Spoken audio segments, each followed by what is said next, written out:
Qu'est-ce que nous attendons de l'Église? Est-ce qu'il y a peut-être des choses qui nous manquent quand nous venons à l'Église tous les dimanches?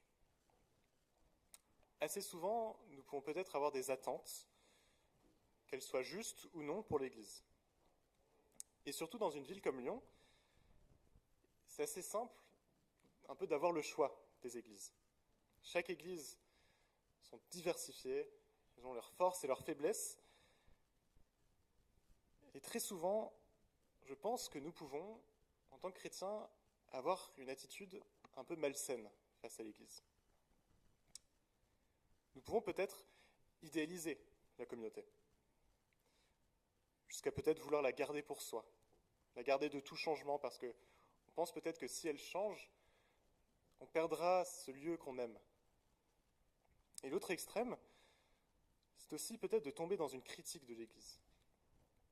Une critique parce que peut-être nous avons eu des expériences un peu difficiles dans le passé dans des églises. Ou, à l'inverse, parce que nous avons vécu une expérience dans une église qu'on juge parfaite ou excellente. Et en fait, ces deux façons de concevoir l'Église ont l'air différentes ou opposées, mais elles reflètent toutes les deux un même problème profond, un même positionnement erroné que nous pouvons avoir. Nous aimons trop souvent la communauté et nous voulons qu'elle se plie à nos besoins subjectifs et spécifiques. Et donc ce matin, je vous invite à étudier ce que la Bible nous enseigne sur ce sujet. Pour cela, je vous invite à lire un passage dans vos Bibles que vous connaissez très sûrement, parce qu'il est très souvent lu lors de cérémonies de mariage. Je vous invite à ouvrir 1 Corinthiens 13 pour voir ce que l'apôtre Paul souhaite nous enseigner sur notre positionnement face à la communauté. Lisons.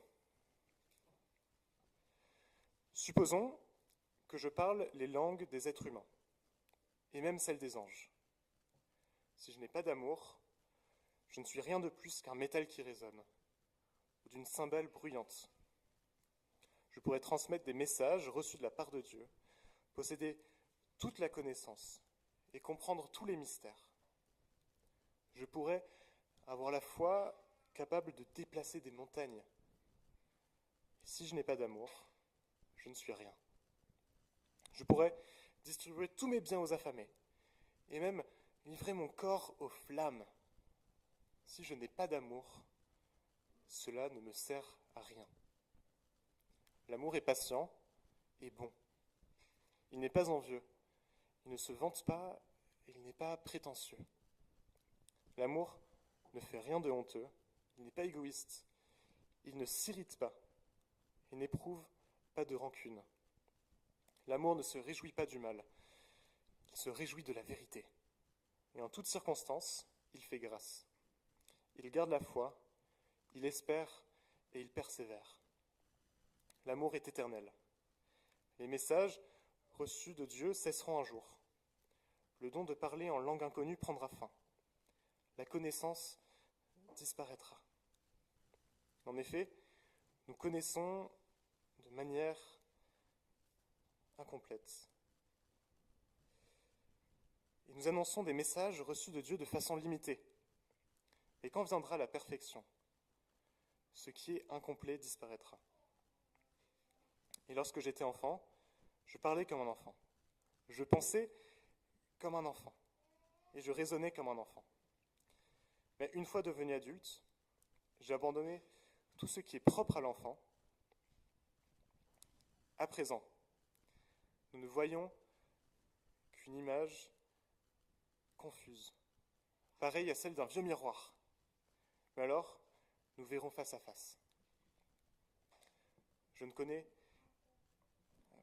À présent, je ne connais que de façon incomplète, mais alors, je connaîtrai Dieu complètement, comme lui-même me connaît.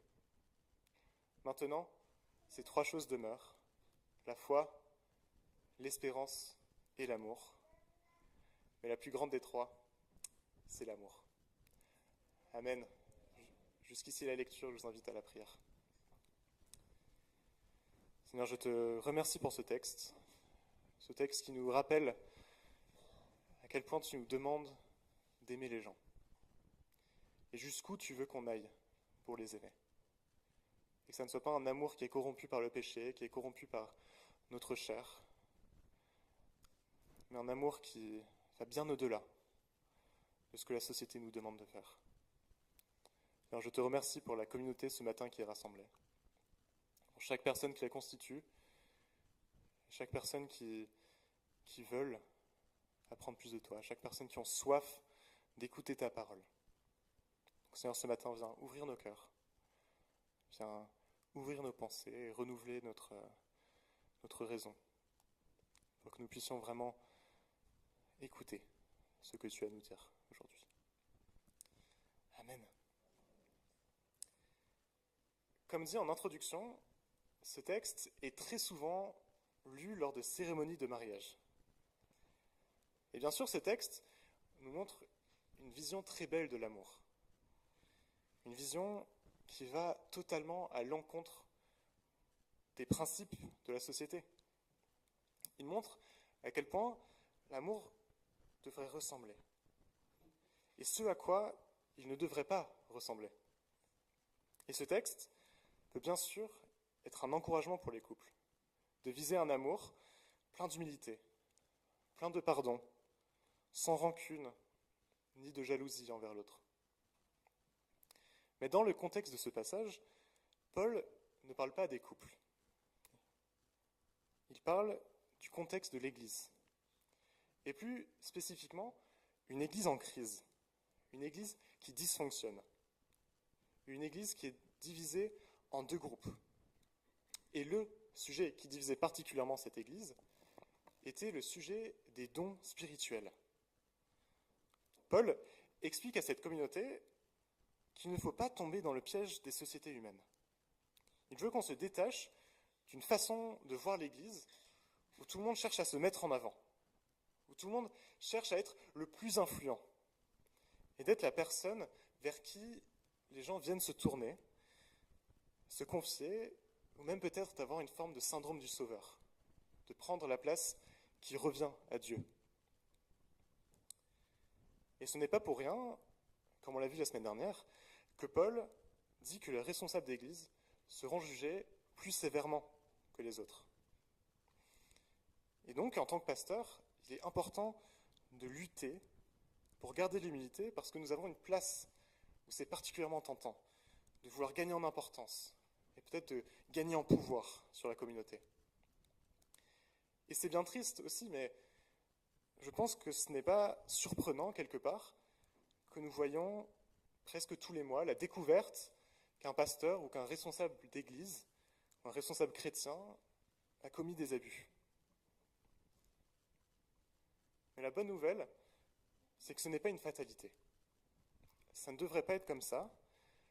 Et Paul nous explique que l'amour auquel nous sommes appelés est une nécessité pour vivre la communauté chrétienne.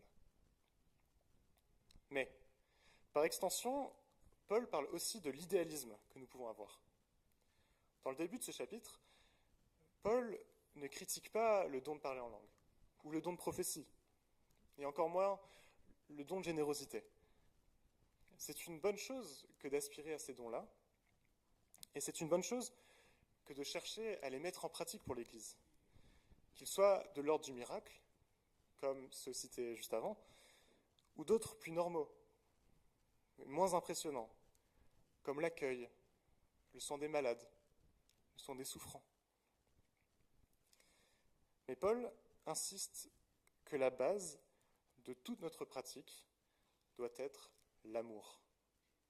Si nous n'avons pas l'amour, si nous n'avons pas cette base, nous ne pouvons pas continuer. Nous ne pouvons plus avancer.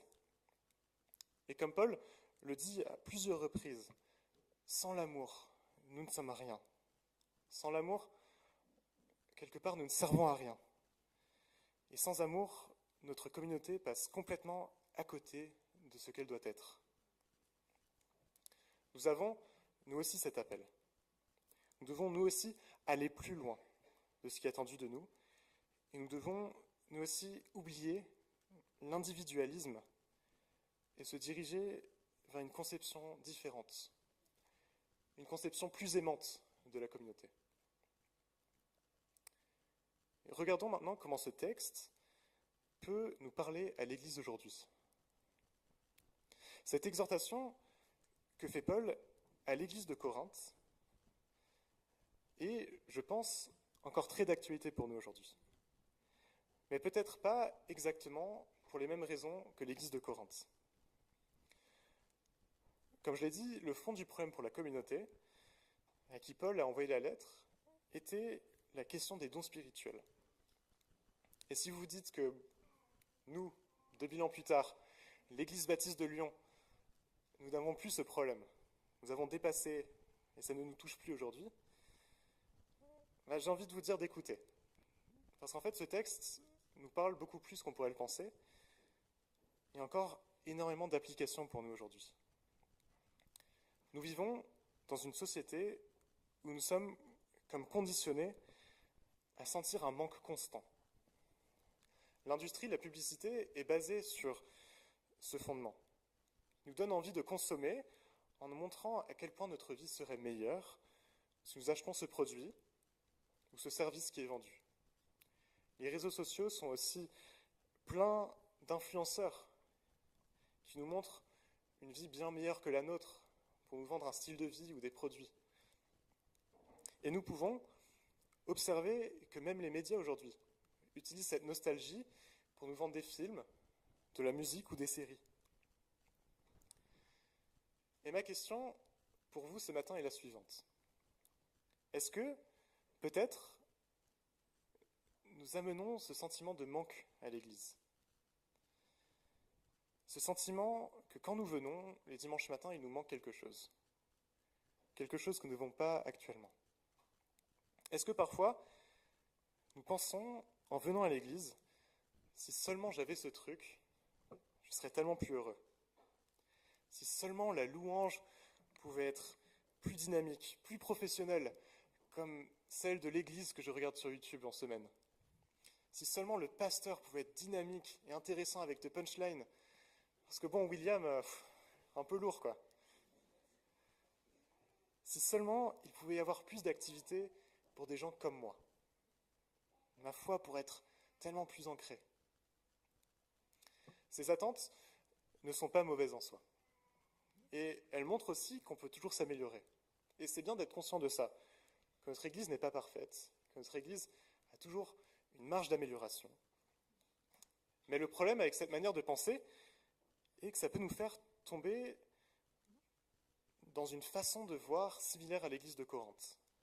Une Église où nous nous focalisons seulement sur les dons des personnes, sur le fait qu'une personne soit charismatique, qu'une personne soit douée, plutôt que par les fruits de l'esprit. Je m'explique. Dans la Bible, Paul parle à la fois des dons de l'esprit, des dons spirituels, qui sont des dons que Dieu donne à l'Église, que Dieu donne aux membres de l'Église pour l'avancement de l'Église, pour l'édification de la communauté, pour l'encouragement et pour aider les uns les autres à grandir. Et le fruit de l'esprit, quant à lui, c'est le fait que l'esprit transforme notre caractère tout le long de notre vie pour nous aider à grandir de plus en plus proche de Jésus-Christ. Et donc, dans ce texte, dans Corinthiens 13, Paul appelle aux chrétiens de se détacher de la vision de l'Église où on regarde les dons en surface des personnes, sans regarder le fait qu'ils ressemblent au caractère du Christ.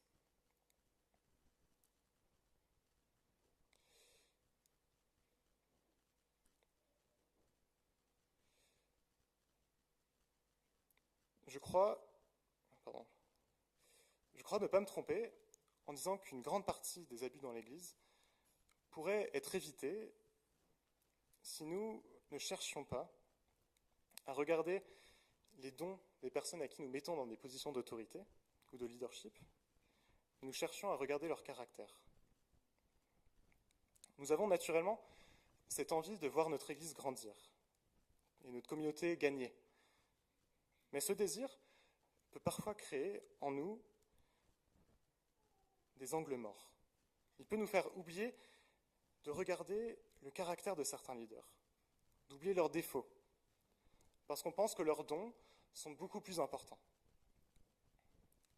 Et donc, regarder seulement leur charisme de leadership, d'enseignant, de louange ou artistique, sans regarder que ces personnes, au fond, pourrissent l'Église, pourrissent la communauté, et ne font pas honneur au Christ par leurs actions. Et à l'échelle personnelle, si nous oublions qu'avant toute chose, notre participation à l'Église doit être dirigée par l'amour, nous devenons rapidement des chrétiens déçus et tristes. Notre vie dans l'Église perd alors de son sens. Nous cherchons quelque chose de mieux, alors que ce qui est déjà devant nous est beau, est bon, est composé de personnes qui ont été touchées par le même Christ que nous. Et humainement, il est aussi très souvent facile de tomber dans une conception où on a l'impression de ne pas faire d'erreur, que ce qui se passe autour de nous n'est pas de notre faute. Nous sommes victimes de ce qui se passe. Et l'amour de Paul, qui est décrit ici, est un amour qui nous permet justement de nous remettre en question. C'est un amour, les uns pour les autres, qui rend impossible de se dire constamment victime d'une situation. Et surtout, c'est un amour qui nous permet de faire des erreurs. Nous avons, comme l'a dit Thomas la semaine dernière, un devoir d'écoute des critiques dans l'Église, à condition bien évidemment qu'elles soient fondées et justes. L'Église n'est pas un lieu où nous devons écouter des paroles constamment encourageantes et qui nous caressent dans le sens du poil. Faire partie de l'Église, c'est être prêt à entendre aussi des paroles qui peuvent nous questionner sur nos actions. Mais des paroles, à condition qu'elles soient guidées par l'amour, qui nous aideront à grandir en caractère pour mieux ressembler au Christ. Et maintenant, regardons la dernière partie de ce passage. Cette dernière partie où Paul semble un peu changer de direction. Il explique qu'au jour du retour du Christ et l'établissement de son royaume sur terre, les dons cesseront. Pourquoi dit-il cela ? Parce que les dons servent à l'établissement de l'Église. Ils servent à la construire. Et le jour où Christ reviendra, alors, le royaume de Dieu que nous sommes en train de construire au travers de la communauté aura trouvé sa forme finale, sa forme parfaite. Et donc, les dons qui servent à l'édification de cette communauté, ils n'auront plus lieu d'être. Et il utilise la métaphore d'un vieux miroir. Aujourd'hui, notre compréhension de Dieu et des choses à venir est incomplète et indirecte. Nous ne pouvons que voir Dieu indirectement. Mais un jour, toute notre focalisation sur les dons disparaîtra. Dieu changera le monde et le rendra tel qu'il est censé être. Mais en attendant, cette connaissance n'est pas complète. Et notre raison est quelque part affectée par le péché, affectée par la chair. Et donc, ce miroir que Paul décrit est cette conscience que nous avons tous, qu'au fond, il manque quelque chose à ce monde. Au fond de nos cœurs, nous sentons que le monde autour de nous n'est pas comme il devrait être. Et cette attente que nous avons au fond de nos cœurs est totalement normale. L'auteur du livre de l'Ecclésiaste montre que nous avons tous l'éternité dans nos cœurs. Nous avons quelque part ce manque au fond de nous et cette pensée, ce savoir que quelque chose cloche dans ce monde. Et Paul annonce par la suite que maintenant, seulement 3 choses demeurent. La foi, l'espérance et l'amour. Mais la plus grande, la plus importante des 3, c'est l'amour. Il dit cela parce que la foi, c'est la confiance dans la croix. La confiance dans le sacrifice de Dieu, de Jésus, qui marque le début d'une nouvelle ère et qui annonce le retour du Christ. L'espérance, elle, c'est ce qui nous aide à traverser ces temps difficiles, à savoir qu'un jour, Jésus reviendra sur terre et rendra ce monde parfait. Et l'amour, alors, comme je l'ai dit, c'est la communion que nous avons entre les membres de l'Église et l'amour que nous pouvons avoir pour Dieu. Et donc, pour revenir à ce que Paul disait, quand Christ reviendra, la foi et l'espérance que nous avons aujourd'hui n'auront plus lieu d'être, parce que Dieu sera là pleinement, et sa présence sera parfaite. Et elle marquera surtout le début d'une nouvelle ère, d'une nouvelle terre, d'une nouvelle création.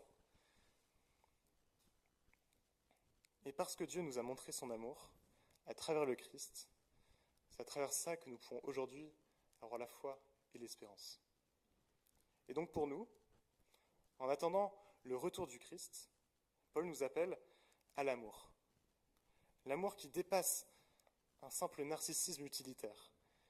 Un amour qui nous oblige à nous tourner vers Dieu et mettre l'intérêt des autres devant le nôtre. Donc en conclusion, frères et sœurs, n'oublions pas l'appel premier que nous avons tous, celui d'aimer Dieu et d'aimer nos prochains. Il nous appelle à nous battre pour faire de l'Église un lieu qui lui rende gloire, et pas un lieu d'abus ou d'amour mal placé. Et je pense que ce message est surtout important pour nous aujourd'hui. Dans un monde de guerre culturelle, de guerre des idées, où tout le monde se bat pour crier le plus fort, pour avoir raison et pour montrer que son opinion mérite d'être écoutée. Notre appel premier, en tant que disciples du Christ, notre appel, c'est d'aimer Dieu et d'aimer nos prochains. Et à partir du moment où nous commençons à aimer la communauté pour ses caractéristiques, plutôt qu'aux personnes qui la composent, nous nous trompons, nous divergeons. Et l'Église, il ne faut pas oublier que c'est la communauté des serviteurs du roi. C'est le lieu où nous voyons aux premières loges l'action de Dieu en nous et dans le monde. Frères et sœurs, que notre amour les uns pour les autres soit un exemple dans le monde.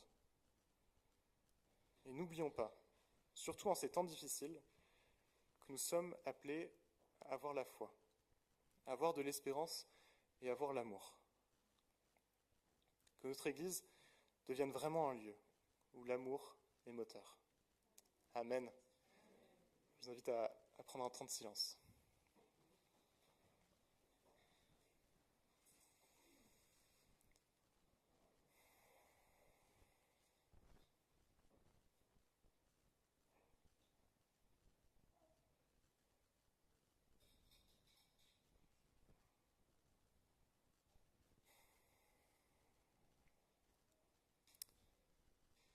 Seigneur, je te remercie pour ta parole. Cette parole qui nous encourage à avancer. Cette parole qui nous demande de ne pas rester des chrétiens stagnants, mais d'aller plus loin, d'aimer les autres d'une manière plus forte, plus saine. Seigneur, aide-nous, à partir d'aujourd'hui et dans les semaines qui viennent, à avoir ce positionnement sain face à l'Église. De l'aimer parce que c'est le lieu que tu as choisi pour nous d'être, le lieu que tu as choisi pour nous de te servir et pour surtout te rendre gloire. Et aide-nous à ne pas tomber dans une conception mauvaise de l'Église, d'aimer certaines de ses caractéristiques, d'aimer les dons des personnes, plutôt que d'aimer les personnes pour qui ils sont vraiment. Aide-nous, Seigneur. Aide-nous à t'aimer et à aimer les autres autour de nous. Amen.